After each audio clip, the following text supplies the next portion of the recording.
से पहले इस वक्त की बड़ी खबर पर नजर डाल लेते हैं। बता दें कि प्रयागराज महाकुंभ में इस वक्त बसंत पंचमी पर तीसरा शाही स्नान है। बताते चले कि वहीं अमृतसर में प्रयागराज में महाकुंभ में बसंत पंचमी पर तीसरा शाही स्नान जारी। महानिर्वाणी और अटल अखाड़ा आनंद अखाड़ा ने भी किया स्नान। इस वक्त की बड़ी खबर आपको बताते चले कि जूना आवाहन पंच अग्नि अखाड़े ने किया स्नान। इस वक्त की बड़ी खबर प्रयागराज से महाकुंभ में बसंत पंचमी पर तीसरा शाही स्नान। शान से निकले सभी अखाड़ों के जुलूस। निर्वाणी अखाड़ा के साधु संतों ने शाही स्नान किया। दिगंबर अखाड़े के साधु संतों ने भी शाही स्नान किया है। इस वक्त की बड़ी खबर प्रयागराज से निर्मोही अखाड़ा के साधु संतों ने भी किया शाही स्नान।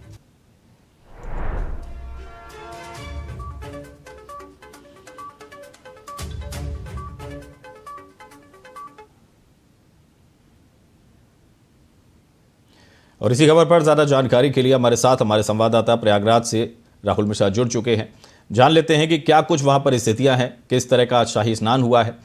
राहुल, जिस तरह से बसंत पंचमी पर तीसरा शाही स्नान हुआ है, अमृत स्नान हुआ है, क्या कुछ वहां पर माहौल देखने को मिल रहा है, किस तरह की लोगों की भीड़ देखने को जुटी हुई है?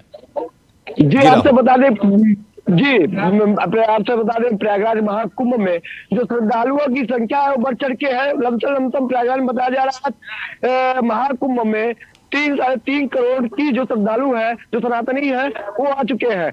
और इस समय टाइम जो हो रहा है 1 बज रहा है, मतलब आधा जो है दिन बीत चुका है। और जो श्रद्धालु है वो आ रहे हैं, साधु संत जो है वो अपने अखाड़े से निकल करके कि सबका टाइम फिक्स था, आधा घंटा और 45 मिनट ऐसे करके हर अखाड़ों का जो टाइम था वो फिक्स था। वो लगातार स्नान किए। स्नान करने के बाद जो वहां से अपने अपने अखाड़ों में, अपने मठ में जा रहे हैं। और हम जहाँ खड़े हुए ये तीसरा घाट है। यहाँ पे भी आपसे बता दें कि नहाने का जो जुलूस है, जो श्रद्धा है, जो सनातनियों का वो साफ दिखाई दे रहा है। हमारे साथ भी है। भाई साहब कहाँ से आए हैं? झांसी से आए हैं। अच्छा, कितने दिन से आए हैं? हो गया 1 हफ्ता हो गया। 1 हफ्ता हो गया। अच्छा, ये बताया स्नान कर लिए? और व्यवस्था कैसी रही? नंबर 1 व्यवस्था। मतलब व्यवस्था में कोई दिक्कत नहीं है? कोई दिक्कत नहीं है। व्यवस्था चार चौकन्ने है। और उसके बाद और भी हमारे साथ है। भाई साहब स्नान कर लिए? कहाँ से आए हैं? हम तो यही नजदीक के। अच्छा, स्नान बढ़िया से हो गया? बढ़िया। कोई व्यवस्था प्रशासनिक अमला सब बढ़िया है। प्रशासन में कोई दिक्कत नहीं? कोई दिक्कत नहीं, कोई दिक्कत परेशानी नहीं है। कहाँ से आइए आप? मैं सूरत से आए हैं। अच्छा, क्या व्यवस्था बढ़िया लगा आपको? बहुत कोई दिक्कत परेशानी? बिल्कुल नहीं। जो यहाँ पे जो व्यवस्थाएं कैसी हैं? व्यवस्था काफी सही है। व्यवस्था काफी सही है, कोई दिक्कत नहीं है ना? देखिए आपसे बता दें जो व्यवस्था है वो प्रशासनिक अमला चार चौकन्ने है। और आप देखिए ये भक्तगण है, ये स्नान करके अभी जो निकल रहे हैं। आज तो कैमरा मैन कहेंगे देखिए ये किस तरह, कहाँ से है भैया आप लोग? सिरसा निवासी है। व्यवस्था कैसी है यहाँ पे? बढ़िया, गंगा माई के आशीर्वाद एकदम बढ़िया चकाचक बाटे। सब तो ये अनुरोध बाटे, आवे जितना दूर पास जहाँ के ना हो गंगा में स्नान कर अपन पाप धोए। तो सनातन धर्म की परिचय दें कि गंगा में स्नान करे, चाहे अपन हिंदुओं के। अच्छा, मतलब सनातनियों को आप ये आग्रह कर रहे हैं कि सब आकर स्नान करिए। आइए, गंगा कटौती में गंगा, इसलिए गंगा स्नान करना जरूरी बाटे। गंगा स्नान करना जरूरी है। अब आइए। क्या भाई साहब कहाँ से आए हैं? जी हम यही पास से लोहारी से आए हैं जी। अच्छा, ये बताएं स्नान किए? क्या नाम है आपका? गोपाल जी। व्यवस्था कैसी है यहाँ पर? बहुत अच्छी व्यवस्था नहीं है यहाँ पे। इसके पहले जो पूर्व अध्यक्ष रहते थे, कहीं न कहीं कपड़े बदलने की व्यवस्था है और एक बार नाव से वो फेरा भी लगाते थे। और मौजूदा हालत में जो यहाँ के सिरसा के अध्यक्ष हैं, चेयरमैन जिनको कहते हैं, हम आपको एक आध चक्कर आना चाहिए यहाँ पे औरतों को कपड़े बदलने की सुव्यवस्था देनी चाहिए। और कहीं कहीं बोरी रख कर ऐसी व्यवस्था हो जहाँ पे कीचड़ और उससे सुरक्षित रहे। और महिलाओं और बच्चों को भी नहाने के लिए एक जो वो होता है कि बैरिकेडिंग ना सही, लेकिन आप एक बार इंस्ट्रक्शन तो दे सकते हैं कि आप इससे आगे ना जाइए, इसके पहले ही स्नान करके आप सुरक्षित अपने घर को जाएं। जी देखिए, कहीं ना कहीं थोड़ी कमियां कुछ न कुछ रहती है। वो जो ये भाई ने बताया उसे भी ध्यान देना चाहिए, क्योंकि जो ये घटना घटी थी इससे प्रशासनिक अमला भी चार चौकन्ने है, क्योंकि 29 तारीख घटना घटी थी, इससे वीवीआईपी जो आना जाना था वो बिल्कुल ही बंद कर दिए हैं, जो जाने नहीं दे रहे हैं। पर लेकिन थोड़ी थोड़ी कमियां जो थी वो है अभी, हालांकि कहीं न कहीं घाटों पे है। और जो सूबे के मुखिया आदित्यनाथ योगी है वो खुद सुबह तड़के सुबह से ही 3 बजे वो टीवी स्क्रीन पे जो सीसीटीवी कैमरा है उसे प्रयागराज को देख रहे हैं कि हमारे जो शासन प्रशासन मुस्तैद है, जो प्रशासन है कैसी व्यवस्था है, कोई चूक है कि नहीं है। क्या अपना लिया हम लोग, स्नान कर लिए? व्यवस्था बढ़िया है? बढ़िया है, व्यवस्था बढ़िया है। बढ़िया व्यवस्था। और यहाँ पे जो कपड़ा वाचन करने कोई दिक्कत? अच्छा है। अच्छा है। कहाँ से आइए आप? हम ऊंचडी से आए हैं। ऊंचडी से आई है, मतलब कि हम आने चाहिए हम शीर्षा से, मतलब व्यवस्था से कोई और दिक्कत प्रशासनिक अमला चैतन्य है? कोई दिक्कत परेशानी नहीं है। देखिए आपसे बता दें हमारे साथ कुछ महिलाएं जो श्रद्धालु हैं वो कह रही है कि हमने गोता लगाया, स्नान किया और व्यवस्था बढ़िया है। लेकिन हाँ आपसे बता दें कि पिछले जो महाकुंभ 29 तारीख का जो शाही स्नान था उससे अब की बार जो शासन है कहीं न कहीं मुस्तैद है। आने जाने का देखिए, गाड़ी देखिए किस तरह से गाड़ियां जा रही है, और ये श्रद्धालु हैं जो जा रहे हैं, झंडा लगाए हैं, अपनी पहचान बता रहे हैं कि हम जा कहाँ रहे हैं, महाकुंभ जा रहे हैं। जो शाही स्नान है वो तीसरा स्नान है, उसे वहां पे जा करके अपनी डुबकी लगाएंगे, मनोइच्छा पूर्ण करेंगे। क्योंकि कहीं न कहीं जो अमृत जो गिरा था वो प्रयागराज में भी गिरा था, जिसके कारण जो त्रिवेणी है तीनों गंगा मैया के बीच में लोग जाते हैं और स्नान करते हैं। स्नान करने के बाद वो अपने आप को तृप्त मानते हैं। ये जो पर्व है ये सनातनियों का महापर्व माना गया है। और उसके बाद आपसे बता दें अपने जो हमारे स्क्रीन पे है, टेलीविजन स्क्रीन पे है, उनसे बता दें कि ये गंगा मैया है। तो कैमरा मैन से कहिए अपने तो पास आके दिखाएं, ये पास में हमारी गंगा मैया है, जो देखिए किस तरह से लोग बाग नहा रहे हैं, नहा करके जा रहे हैं। ये गंगा मैया है, ये देखें, ये गंगा मैया का हम अपने स्क्रीन के माध्यम से अपने दर्शकों को दिखाएंगे। ये देखें, ये गंगा मैया है।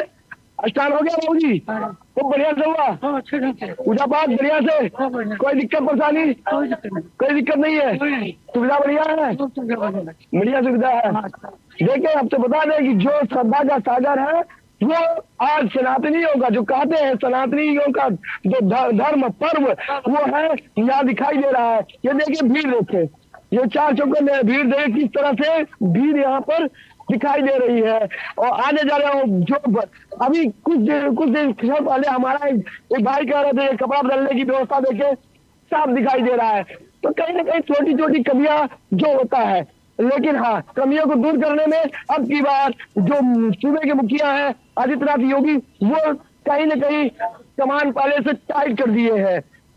यहाँ पर जो जिलाधिकारी है वो जिलाधिकारी जो इससे पहले रह चुके हैं यहाँ लाया गया है, जो एसपी रह चुके हैं जमलापाल एसपी चिकननाथ चौधरी, उनकी पोस्टिंग की है। तो इससे कहीं न कहीं अब की बार जो शासन और प्रशासन है मुस्तैदी से तैनात है कि कोई दाग लगे, इसलिए वो चारों तरफ से अपनी व्यवस्था बनाए रखे हैं। बिल्कुल राहुल, देखा जाए साथ में ही त्रिवेणी घाट किनारे हाथ में गदा तलवार लेकर निकले साधु संतों ने जो है हर हर महादेव का जयकारा लगाया है। क्या कुछ वहां पर उस वक्त स्थितियां रही? 13 अखाड़ों में से अब तक कितने अखाड़ों के साधु संत स्नान कर चुके हैं? जी राहुल, आपसे बता 13 अखाड़ों में से अभी तो लमसम 8 अखाड़े जो है जो शाही स्नान है वो कर चुके हैं, क्योंकि सबका टाइम फिक्स किया गया था। लमसम 45 मिनट आधा घंटे तक का जो 30 मिनट तक का जो टाइम था वो दे दिए थे, और 8 अखाड़ों का जो शाही स्नान है वो हो चुका है। हाँ से आपको बता दें जो अखाड़े थे, कुछ अखाड़े ऐसे थे कि जो कहीं न कहीं तलवार और गदा जो बजरंगबली का है, गदा के साथ साथ आपस में लड़ते जा रहे थे और कहते जा रहे थे। ये उनका संकेत था कि एक हाथ में हमारे पास तलवार है और एक हाथ में एक भाला, एक हाथ में माला। ये वाला जो नारा है बहुत तेजी से चल रहा है, क्योंकि पहले कभी अपनी सुरक्षा करने के लिए हम सनातनी जो है वो अपने हाथ में तलवार भी रखते हैं और एक हाथ में किताब भी रखते हैं। तो ये सबसे बड़ी बात है।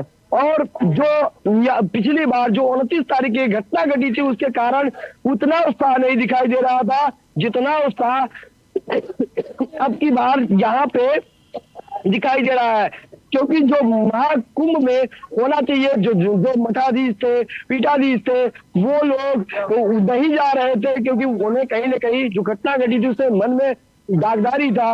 अब की बार वो घोड़े बाजा नगाड़ों के साथ हाथी पे और उसके साथ जाते दिखाई दिए। जी राहुल, इसी बीच में जो प्रशासन अगर बात कर ले, अगर आपने बताया कि वहां पर डीएम भी मौजूद थे, ऐसी स्थिति में प्रशासन की जो जिम्मेदारी है वो जाहिर सी बात है, आज तीसरा शाही स्नान है, वो बहुत ज्यादा बढ़ चुकी है। ऐसी स्थिति में प्रशासन ने जो तैयारियां की हैं, पुख्ता तैयारियां हैं, सारी व्यवस्थाएं चाक चौबंद है, क्या कुछ आपकी कोई बात हो पाई है वहां पर? जैसे जो लोग हैं उन्होंने बताया कि व्यवस्थाएं काफी ठीक है, किसी ने बताया थोड़ी सी व्यवस्थाएं सही नहीं है। ऐसे में जो प्रशासनिक अधिकारी है, प्रशासनिक अमला है, वो कहां तक इन चीजों को लेकर व्यवस्थाओं को सख्त कर रहा है? प्रशासनिक अमला उन्होंने एक नारा कहा है कि आप अफवाहों में न जाएं, खुद कोई दिक्कतें होती है वो हमें बताएं। सबसे बड़ी बात है सोशल मीडिया से बचने के लिए संकेत आवास है, क्योंकि ऐसा ना हो कि पुरानी वीडियो भी डाल देते हैं लोग बात कि पुरानी डाल करके उसे दिखाते हैं, तो जिससे आपस में भगदड़ मच जाती है और मचने से दिक्कत महसूस होती है। और बाद में क्या होता है, जहां पूरे प्रयागराज की जनसंख्या 30 से 40 लाख होगी, लमसम बताया जाता है, वहां पे अगर 3 करोड़ जनसंख्या आती है, श्रद्धालु आते हैं, सनातनी आते हैं, तो इससे ये लगता है कि वहां पे भगदड़ हो सकती है। इसीलिए खुद आला कमान जो यहाँ के जिला अधिकारी हैं उन्होंने खुद कमान संभाली है और रोड पे आए हैं। भानुचंद गोस्वामी अभी नए यहाँ पे जिला अधिकारी पोस्टिंग हुई है। जी राहुल, ज्यादा समय न लेते हुए, अब तक जो आंकड़े सामने निकल कर आ रहे हैं, क्या कुछ आंकड़े सामने आ रहे हैं कि कितने लाख या कितने करोड़ लोगों ने अभी तक आस्था की डुबकी लगाई है? जी आपसे बता दें, लमसम बताया जा रहा है अभी तक जो टाइम 1:20 लमसम 1:20 हो रहा होगा, या 3 से 3.25 करोड़ जो श्रद्धालु हैं भक्तगण आ चुके हैं और आस्था की डुबकी जगत जननी मां त्रिवेणी के वहां पे डुबकी लगा चुके हैं। और ये आस्था का पर्व जो है ये इसलिए भीड़, सबसे बड़ी बात है भीड़ क्यों आ रही है? भीड़ इसलिए आ रहा है कि ऐसा पर्व आए कि न आए, रहे जिंदगी की न रहे, इसलिए यहाँ पे श्रद्धालु आ रहे हैं। जी राहुल, बेहद अहम जानकारी के लिए आपने बहुत सारी जानकारियां वहां से प्रोवाइड कराई, उसके साथ ही आपका बेहद जो अहम जानकारी के लिए आपका बहुत शुक्रिया। तो आपको बताते चले कि महाकुंभ में बसंत पंचमी पर तीसरा शाही स्नान हुआ है, जिसमें करीब 3 से 325 करोड़ लोगों ने 3-325 करोड़ लोगों ने वहां पर शाही स्नान में आस्था की डुबकी लगाई है। ऐसे में प्रशासन भी पूरी तरह से मुस्तैद है, आसमान से श्रद्धालुओं पर पुष्प वर्षा की गई है। बता दें कि इसी के साथ ही प्रशासन भी पूरी तरह से अपनी कमांड संभाले हुए है। साथ ही सूबे के मुखिया योगी आदित्यनाथ लगातार महाकुंभ प्रयागराज में अपनी नज़र बनाए हुए हैं।